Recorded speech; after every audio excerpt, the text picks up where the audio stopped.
Olá, boa tarde a todos. Eu sou Ricardo Fenelon, sócio fundador do Fenelon Advogados e idealizador desse projeto chamado Airlaw Brasil, que tem como objetivo difundir conhecimento sobre aviação e direito aeronáutico. Hoje nós temos a honra de receber o comandante Francisco Lira, que é um empreendedor e aviador brasileiro que iniciou a carreira há 45 anos na aviação. Sócio fundador de empresas nas áreas de aviação, infraestrutura aeronáutica, comunicação e marketing. Ele é casado, tem 61 anos, tem 2 filhos, é natural de São Paulo. Comandante Lira já acumulou mais de 17 mil horas de voo em aviões comerciais e privados. Lira, seja muito bem-vindo ao Airlaw Brasil. Muito obrigado pela sua presença aqui hoje. Fenelon, boa tarde, obrigado pelo convite. É uma honra participar aqui desse programa que está se consolidando como um dos mais assistidos aí da aviação. Muito obrigado pelo convite. Obrigado pela gentileza. A gente sempre começa pedindo para o nosso convidado contar um pouco sobre a sua carreira.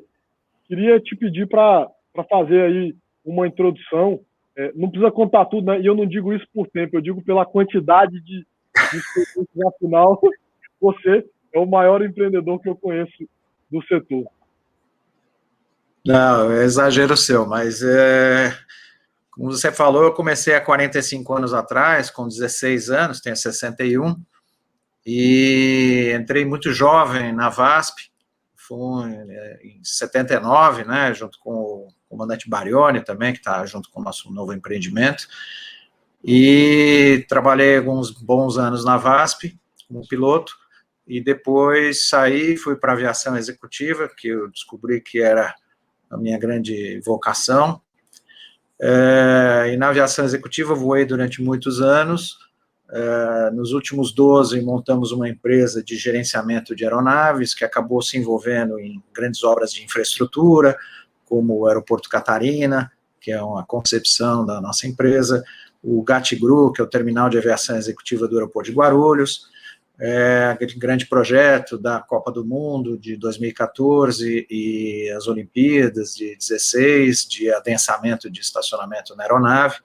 Fizemos grandes parcerias com a ANAC, desenvolvemos e criamos novidades, né, inovação na área de aviação, sempre concentrado na aviação executiva. E, recentemente, estamos com um projeto que está ainda em gestação, que é o da Universidade do Ar. Sou presidente do Instituto Brasileiro de Aviação, que é uma entidade que produz estudos e conhecimento, tentando filtrar o Big Data da aviação e produzir inteligência nos relatórios que a gente oferece ao mercado. Então, é uma carreira aí de um entusiasta e um apaixonado pela aviação. Então, em poucas palavras, essa é a minha história. Sensacional. Resumiu até demais. Mas, Lira, deixa a ideia que hoje é um bate-papo super informal, até para explicar para as pessoas. Normalmente a gente trata de temas de direito aeronáutico aqui no canal, né? Mas esse é um tema de direito aeronáutico por quê? Porque recentemente nós estávamos conversando sobre essa questão da propriedade compartilhada, como isso surgiu nos Estados Unidos, e você me contou uma história sensacional que eu queria te pedir para compartilhar aqui hoje, não só a história, mas também como é que você vê essa questão da propriedade compartilhada de aeronaves. Tá bom. Em primeiro lugar, eu não sou advogado, então, como você bem disse, eu não sou muito o perfil desses eventos que você promove. Mas, curiosamente, eu faço parte da Comissão de Direito Aeronáutico da OAB aqui de São Paulo. Então, ao longo dos anos, né, e tendo que tratar muitas vezes com aspectos jurídicos e regulatórios, eu acabei me tornando daqueles famosos rábulas, né, que é o entusiasmado pelo direito, mas não sou advogado, longe disso. Em relação ao que você perguntou, eu vejo com muita empolgação o fato de que a Autoridade Brasileira de Regulação, a ANAC, está encaminhando a regulamentação da propriedade compartilhada no Brasil. Essa propriedade compartilhada já existe nos Estados Unidos e na Europa e na Ásia há muitos anos. Nos Estados Unidos, eu creio que quase 50 anos. E tem muito a ver com a inovação e a modernidade, porque, imagine, né, nesse mundo colaborativo que nós vivemos, né, você ter uma aeronave compartilhada com outros proprietários traz um benefício enorme de você poder se servir da aeronave sem ter o custo integral para arcar, especialmente porque um operador privado, né, uma empresa, uma corporação, não usa o mês inteiro, né, ela tem muitas horas ociosas. Então, a propriedade compartilhada explora melhor essa ociosidade e, enquanto isso, reduz significativamente o custo. No Brasil, por falta da regulação, muita gente se preocupa com a responsabilidade civil e criminal de você ter uma aeronave partilhada com outros sócios, de repente um dos seus sócios faz alguma coisa errada e você pode acabar se tornando corresponsável daquela atitude que, de alguma forma, foi contrária à regulação ou à legislação. Então, a regulação do propriedade compartilhada no Brasil, eu acho que vai atender a esse anseio, né, de dar mais segurança jurídica para quem quer ter uma aeronave nesse regime. Uma das coisas que eu comentei com o Fenelon algumas semanas atrás é que os Estados Unidos também debateram muito sobre essa regulação da propriedade compartilhada e se formam, como sempre, diversos grupos de interesse que são a favor e contra uma determinada mudança na regulação. No caso norte-americano, os fabricantes, né, que normalmente a gente se refere a eles pela sigla de OEM, né, eles, num primeiro momento, enxergaram a propriedade compartilhada como uma grande ameaça, porque o raciocínio puxa vida, se eu vendo hoje uma aeronave para cada um indivíduo, e eu passar a partir a vender uma aeronave para 8 cotistas, então há um grande risco de minhas vendas caírem 8 vezes, né? Esse foi o primeiro do grupo de fabricantes. E, naturalmente, foram muitas discussões e evoluções até que a autoridade americana, o FAA, acabou regulamentando, e após a regulamentação, acabou se observando o efeito exatamente oposto, porque a venda de aeronaves, ela tem um nicho, né, um certo número de pessoas com capacidade econômica, ou pessoas, organizações com capacidade econômica para adquirir uma aeronave inteira. Mas é como se fosse uma curva Bell, aquela curva normal, né, que se chama em estatística. Então, capacidade para comprar uma aeronave inteira existe somente no topo da curva Bell.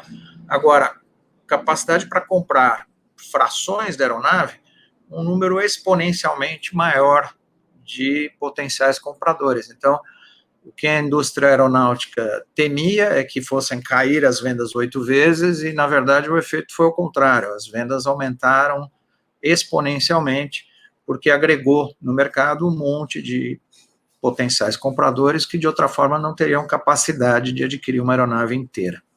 Então, esse foi, assim, um primeiro grupo de interesses que temeu a propriedade compartilhada e acabou se beneficiando, na verdade, desse nova modalidade de operação. O segundo grupo de interesses também, que num primeiro momento enxergou a propriedade compartilhada como uma grande ameaça, foram as empresas de táxi aéreo, os charter. Eles, numa primeira interpretação, pensaram, puxa vida, o comprador de uma propriedade compartilhada, que é um cidadão que vai voar aí entre 50 a 70 horas por ano, é exatamente o meu público. Como eu vinha dizendo, a grande preocupação das empresas de táxi aéreo, do segmento de táxi aéreo, foi porque eles imaginaram que o proprietário de uma cota, de propriedade compartilhada, fracionado, uma média de utilização de 50 a 70 horas por ano, que é muito similar à média de utilização de um usuário típico de táxi aéreo. Então, eles imaginaram, num primeiro momento, que a modalidade de compartilhamento, de fracional, fosse ameaçar esse seu mercado. E também, junto com o grupo de fabricantes, fizeram bastante barulho e lobby, né, perante o FAA, para que não fosse regulamentado o modelo de propriedade compartilhada, que é o subparte K do Regulamento 91. Mas o que aconteceu na realidade, na prática? Como a propriedade compartilhada pressupõe que você vai vender a cota da aeronave para mais do que um, né, normalmente 8 ou até, em alguns casos, 16 cotistas, é natural que num determinado fim de semana, num determinado evento, lá no caso dos Estados Unidos, Super Bowl ou Thanksgiving, somente um dos cotistas vai conseguir usar, os outros tantos não vão poder utilizar simultaneamente. Dentro da promessa de nível de serviço do operador de propriedade compartilhada, ele se oferecia para, então, ir ao mercado e tentar fretar no mercado uma aeronave similar para que os outros cotistas que ficaram sem atendimento pudessem voar. Resultou que aumentou demais o movimento das empresas de charter, porque criou uma expectativa em 8 proprietários, por exemplo, de que vão poder usar o avião. Na realidade, apenas um vai poder usar de cada vez, e muitas vezes esses que ficaram no chão porque não reservaram a tempo, não reservaram com antecedência, ou sei lá, qualquer razão, acabaram se servindo dos serviços de táxi aéreo, e a NetJet, que foi a empresa pioneira nesse mercado, acabou se tornando um dos maiores clientes de táxi aéreo nos Estados Unidos. Então, as duas percepções inicialmente negativas que a indústria teve com relação a essa nova modalidade, os fatos acabaram provando que eram análises ainda superficiais e que a realidade se mostrou muito diferente. Aumentou o número de aeronaves vendidas exponencialmente e também aumentou muito o mercado de táxi aéreo ao agregar em cada aeronave 7 ou 8 proprietários, mas apenas um podendo usar de cada vez, e os outros todos, se quisessem voar, iam ter que ir para o mercado de táxi aéreo, e já nesse ponto até facilitado pela própria empresa de fracionamento, que fazia o papel de contratante do táxi aéreo. Então, a gente muitas vezes faz uma análise preliminar e depois, com melhores dados e com mais informação e a própria dinâmica de uso, muitas vezes a gente percebe que aquela primeira avaliação ainda não tinha toda a equação, toda a real dinâmica que esse mercado vai provocar. Por isso que eu estou muito animado aí com a perspectiva da ANAC colocar em pauta o regulamento do subparte K no RBAC 91, porque eu acho que isso vai trazer um grande dinamismo para a aviação brasileira, né? A gente sabe que existe um potencial enorme para a aviação executiva, mas a renda no Brasil ainda é baixa, então não é todo mundo que tem capacidade de comprar uma aeronave inteira. Então, comprar uma parte de uma aeronave, uma fração, ao meu ver, faz muito sentido. Sim, com certeza. O que é curioso dessa história, Lira, é que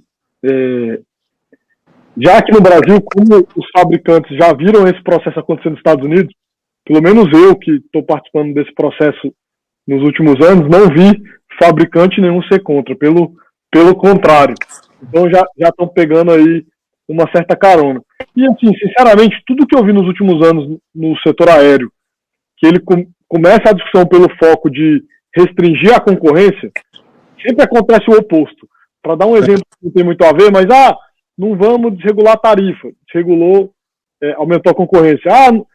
As companhias aéreas brasileiras vão quebrar quando liberar a tarifa internacional.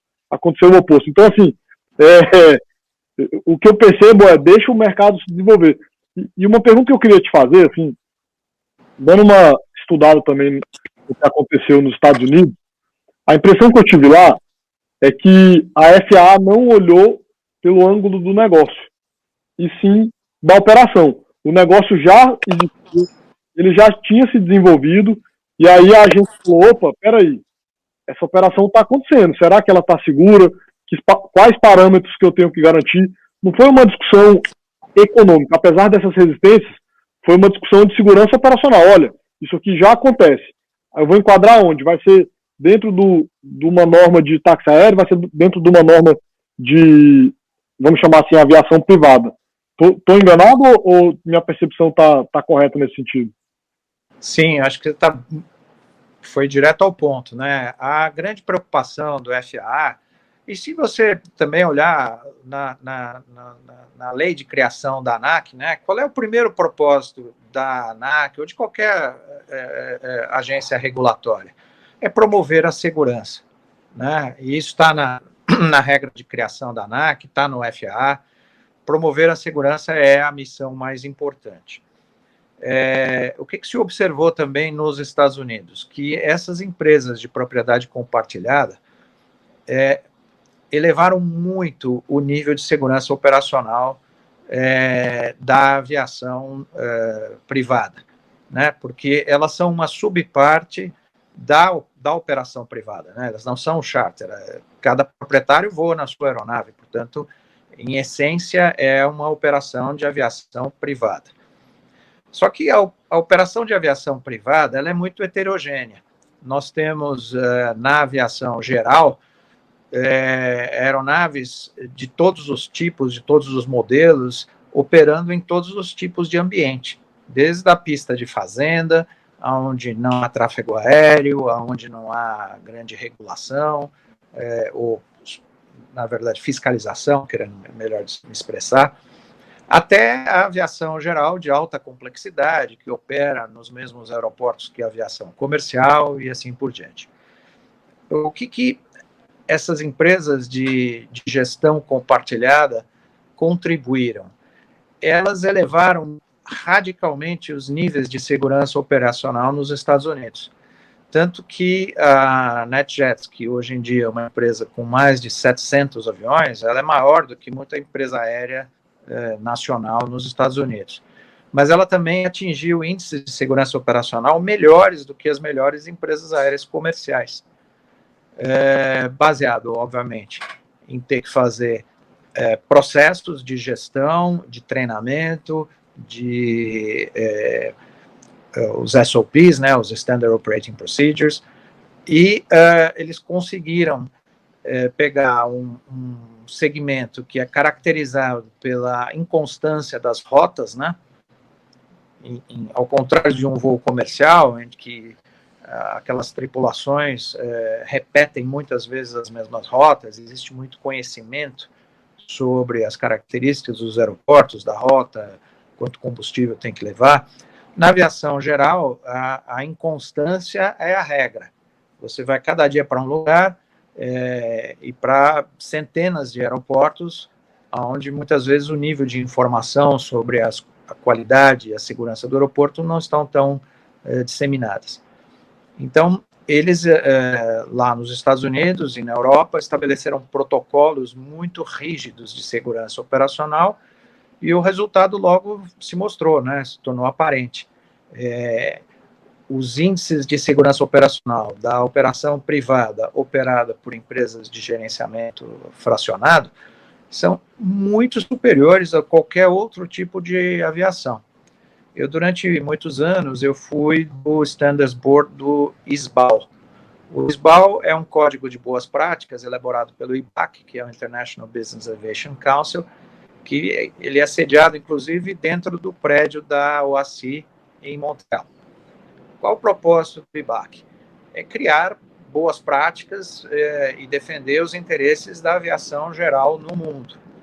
E eu, quando fui presidente da ABAG, e até mesmo antes de ser presidente, quando eu era diretor, eu fui nomeado para participar do Standards Board do SBAL. Então, o que se propunha o SBAL? Era ser a espécie do IOSA, né,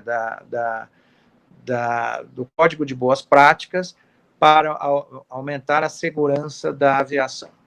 Uma das coisas que o IBAC promove é a compilação de dados de acidentes e estatísticas e publica todos os anos esses dados no site do IBAC, eles estão disponíveis.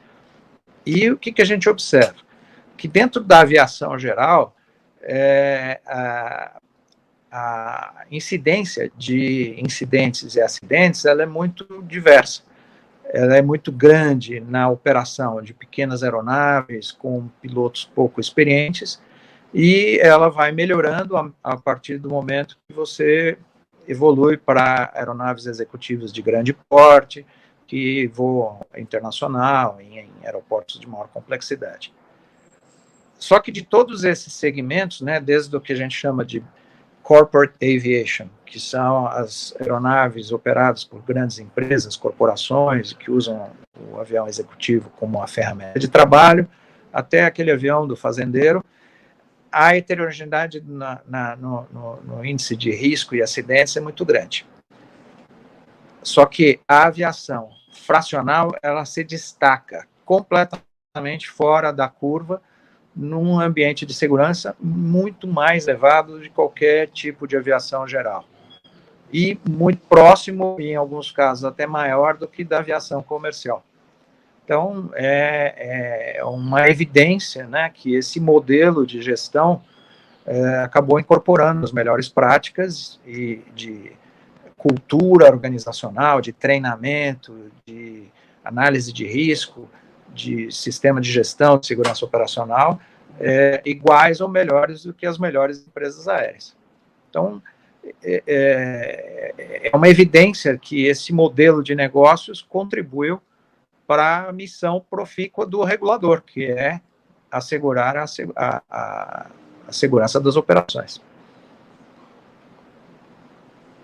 Eu, pessoalmente, acredito que esse modelo tem muito potencial no Brasil, né? É só lembrarmos que nós já temos hoje uma das maiores frotas do mundo, não necessariamente nas empresas de táxi aéreo, etc., mas na aviação geral nós temos uma das maiores frotas. Então o Brasil é um país que tem muito potencial para esse mercado. Eu queria só lembrar aqui para as pessoas que esse tema é muito importante do ponto de vista do direito aeronáutico, do direito regulatório. Na semana passada, no dia 26 de janeiro de 2021, esse tema voltou à pauta da ANAC, na reitoria. O relator pediu mais 30 dias de prazo. Então, assim, há uma expectativa de que, depois de uma longa discussão na agência, o assunto venha a ser aprovado aí nas próximas semanas. Lira, queria te agradecer novamente a presença aqui no Airlaw Brasil. Foi realmente uma honra. Não é de forma alguma uma despedida, porque, como a sua própria biografia já diz, nós temos muitos assuntos ainda para discutir aqui. Eu espero que você volte. Será um prazer e uma honra. Foi uma pena que hoje a nossa internet está tão instável, mas nesses tempos de Covid, o que mais a gente tem visto é que realmente a gente tem que se adaptar, né? E até as variações de internet são, hoje em dia, entraram no nosso convívio. Mas foi um prazer e uma honra estar aqui discutindo esse assunto e certamente vamos ter outros assuntos aí nas pautas futuras. Obrigado pelo convite. Eu que agradeço a presença mais uma vez e fica tranquilo que as nossas conexões realmente nos traíram hoje, mas nós estamos lançando aí na próxima semana todo o conteúdo em podcast, então quem não quiser ver travando, pode só ouvir. Tá certo. Um grande abraço, uma boa semana, muito obrigado. Obrigado, um grande abraço. Tchau, tchau.